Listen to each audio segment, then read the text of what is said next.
اب حلیمہ کے یہاں برکتوں کی بارش ہونے لگی، ہر چیز میں برکت ظاہر ہو رہی تھی۔ جانور موٹے ہو گئے، دودھ سے تھن پھولائے، ہر طرف برکت ہی برکت تھی۔ رفتہ رفتہ 2 سال گزر گئے۔ آمنہ کا لال حلیمہ کا دودھ پیتا، حلیمہ کی ایک بیٹی تھی شیمہ، اس کی گودیوں میں ہمکتا، صحرا کی کھلی فضا ہوتی اور دیہات کی سادہ زندگی۔ جسم تیزی سے بڑھا، ہاتھ پیر میں طاقت آ گئی اور بچہ خوب تندرست ہو گیا۔ شیر خواری کے دن پورے ہو گئے۔ اب وقت آیا کہ بچہ پھر ماں کی گود میں جائے اور اس کے گھر کی رونق بنے۔ لیکن کیا حلیمہ اس بچے کو جدا کرتی، ایسے بچے کو جو ان کے لیے سراپا برکت تھا، مجسم رحمت تھا، باعث راحت تھا اور موجب سعادت تھا؟ کسی طرح بھی طبیعت اس کو چھوڑنے پر تیار نہ تھی۔ تمنا تھی کہ کچھ دنوں وہ ساتھ رہیں، کہ برکتوں کا سلسلہ دیر تک قائم رہے۔ وہ بچے کو لے کر ماں کے گھر کی طرف چلی، لیکن ارادہ تھا کہ ان سے گزارش کریں گی کہ یہ بچے کو کچھ دن اور ساتھ رکھنے کی اجازت دے دیں۔ چنانچہ وہ آمنہ کے پاس آئیں اور بولی، مجھے اندیشہ ہے کہ محمد اگر مکہ میں رہ گیا تو کہیں یہاں کی آب و ہوا سے کوئی نقصان نہ پہنچ جائے، کیوں نہ آپ کچھ دن اور ہمارے یہاں رہنے دیں، ذرا اور بڑا ہو جائیں پھر آ جائے گا۔ اس طرح حلیمہ آمنہ سے ضد کرتی رہیں، اصرار کرتی رہیں، طرح طرح سے مناتی رہیں، مکہ کی آب و ہوا سے ڈراتی رہیں، یہاں تک کہ وہ تیار ہو گئی۔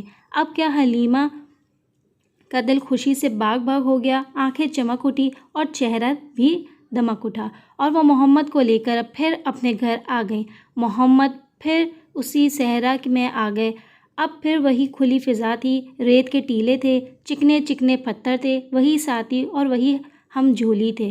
محمد پھر اسی طرح پتھروں سے کھیلتے، ریت پر اچھلتے، بچوں کے ساتھ ادھر سے ادھر دوڑتے۔ محمد صلی اللہ علیہ وسلم اب 5 سال کے ہو گئے۔ حلیمہ سے جدائی کی ساتھ پھر آ پہنچی۔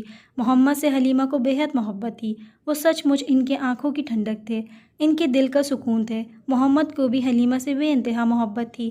نبوت ملنے کے بعد بھی جب وہ آپ کے پاس آئے تو آپ میری ماں کہہ کر لپٹ گئے۔ حلیمہ کے لیے محمد کی جدائی سوہان روح تھی، لیکن کرتی بھی کیا کہ اب گھر پہنچانا ضروری تھا، مزید روکنا ممکن نہ تھا۔ پھر ایک وجہ اور بھی تھی جس کی وجہ سے حلیمہ نے اور جلدی کی۔ ایک روز وہ بیٹھی ہوئی تھی اور ساتھ میں محمد بھی تھے کہ اتنے میں حبشہ کے کچھ سائیوں کا گزر ہوا۔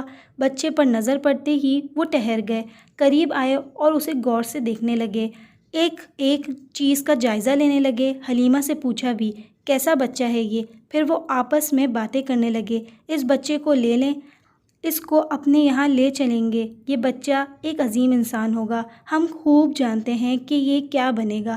حلیمہ ان کا مطلب سمجھ گئی، ان کے ارادوں کو بھانپ گئی، ان کی سازشوں سے گھبرا اٹھی، ڈری کہ کہیں سچ مچ وہ اسے چھین نہ لیں، موقع پا کر اچک نہ لیں یا کوئی آزار نہ پہنچا دیں۔ چنانچہ وہ نظر بچا کر بھاگ کھڑی ہوئیں اور بچے کو لے کر غائب ہو گئیں، حالانکہ انہیں امید نہ تھی کہ اس طرح وہ بھاگ سکیں گی اور بچہ ان سے بچا سکیں گی۔ پھر جتنی جلدی ممکن تھا وہ آمنہ کے پاس پہنچی اور ان کی امانت ان کے حوالے کی، تب کہیں جا کر اطمینان کا سانس لیا۔